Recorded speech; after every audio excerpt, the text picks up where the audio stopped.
बहुत से माँ बाप हैं जो इस बात को कहते हैं कि उनके बच्चे बिगड़ गए हैं और वो क्या करें कि उनके बच्चे सुधर जाएं। तो मैं आपसे कहूंगा कि इन दो कामों को आप अपने लाइफ में करें और निश्चय आपके बच्चे सुधर जाएंगे। पहला काम, आप सबको जय मसीह की।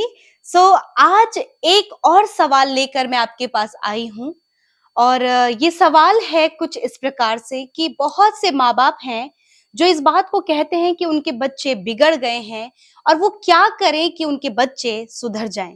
जी ये बहुत ही ज्यादा इंपॉर्टेंट सवाल है जो अक्सर मम्मी पापा माँ बाप पेरेंट्स हमसे पूछते हैं और उनके मन में ये ख्याल ये प्रश्न होता है कि कैसे हम अपने बच्चों को सुधारें। तो मैं आपसे कहूंगा कि इन दो कामों को आप अपने लाइफ में करें और निश्चय आपके बच्चे सुधर जाएंगे। पहला काम, आपको उनके लिए प्रार्थना करना है। लगातार अपने बच्चों के लिए प्रार्थना करें, उन्हें प्रभु के हाथों में समर्पित करें। प्रभु से कहें कि प्रभु अपनी इच्छा को मेरे बच्चे के जीवन में पूरा करें। निश्चय प्रभु उनके जीवन को बदलेंगे और अपनी योजना को, अपनी इच्छा को प्रभु उनके जीवन में पूरा करेंगे। दूसरा काम आपको करना है, आपको अपने बच्चों को आशीष देनी है। हम लोग देखते हैं जब परमेश्वर ने आदम और हवा को बनाया तो बाइबल कहती है उत्पत्ति 1 अध्याय 28 पद कि परमेश्वर ने उन्हें आशीष दी। सबसे पहले परमेश्वर ने जो काम किया वो उन्हें आशीष दी परमेश्वर ने, और परमेश्वर ने उन्हें आशीषित करके तब भेजा। इसी प्रकार से आपको अपने बच्चों को रेगुलर आशीषित करना है। सुबह और शाम दोनों टाइम उनके ऊपर आपको आशीष के वचनों को बोलना है। हम और भी देखते हैं बाइबल में कि इसहाक ने अपने बच्चों को आशीष दी और याकूब ने उस आशीष को ले लिया और एसाव नाराज हो गया। इसका मतलब वो आशीष बहुत इंपॉर्टेंट है। पिता की आशीष, माता पिता की आशीष बहुत ज्यादा इंपॉर्टेंट है, इसीलिए तो एसाव नाराज हो गया और याकूब ने उस आशीष को धोखे से ले लिया। जब याकूब मरने पर था तो उसने अपने 12 बेटों को बुलाया और उनको आशीष दी। ये आशीष बहुत ज्यादा इंपॉर्टेंट है। यदि आज आप अपने बच्चों को आशीष देंगे तो वो उस आशीष को अपने जीवन में पाएंगे, उसकी कटनी वो अपने जीवन में करेंगे। परंतु बहुत सारे मम्मी पापा हैं जो अपने बच्चों को आशीष नहीं देते, बल्कि वो गलत बातें कहते हैं। ये बिगड़ गए हैं, ये शैतान हो गए हैं, ये गलत संगति में चल, अनेक प्रकार की बातें कहते हैं। लेकिन एक मसीह होने के नाते हमें इन बातों को नहीं कहना है। हमें उनके लिए आशीष को बोलना है। रोज सुबह रोज शाम उन्हें आशीष देनी है।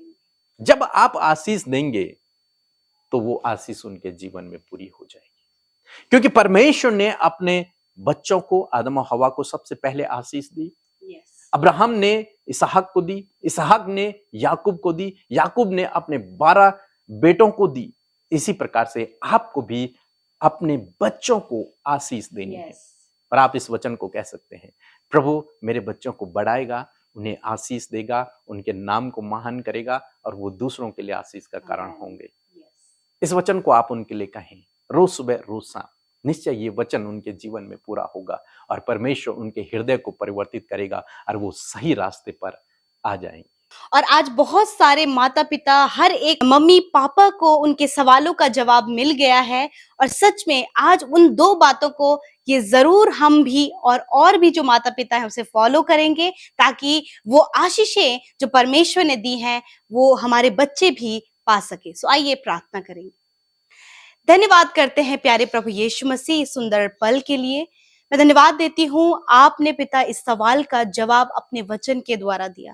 प्यारे प्रभु, हमने दो बातों को सीखा कि सच मेरे प्रभु, पहले की प्रभु अपने बच्चों को तेरे हाथों में समर्पित करके उनके लिए प्रार्थना करना, दूसरी बात परमेश्वर की उन्हें लगातार आशीष देना। मैं प्रार्थना करती हूँ प्रभु, जब तेरे बेटे बेटियों ने प्रभु इस बात को सुना है परमेश्वर, जब उनके बच्चे गलत रास्ते में हैं, तो प्रभु इस काम को प्रभु वो अपने जीवन में लगातार करने पाए पिता, लगातार अपने बच्चों को प्रभु तेरे अधीन लेकर आने पाए पिता, और प्रभु निरंतर प्रभु उन्हें आशीष देने पाए पिता, ताकि जो आशीष प्रभु ये इनके द्वारा अपने बच्चों को देते हैं प्रभु, वही आशीषों में प्रभु वो आगे बढ़ते चले जाएं। प्रभु आज जितने भाई बहनों के बच्चे गलत रास्ते में हैं प्रभु यीशु, हम उन्हें आशीष देते हैं, कहते प्रभु आप उन्हें बढ़ाएं, उन्हें आशीष दे, उनके नाम को महान करें और वो दूसरों के लिए आशीष का कारण होने पाए। धन्यवाद करते हैं प्रभु, आपने ऐसा ही प्रभु उन बच्चों के जीवन में किया प्रभु। धन्यवाद करते हैं, यीशु के नाम से प्रार्थना मांगते हैं, आमीन।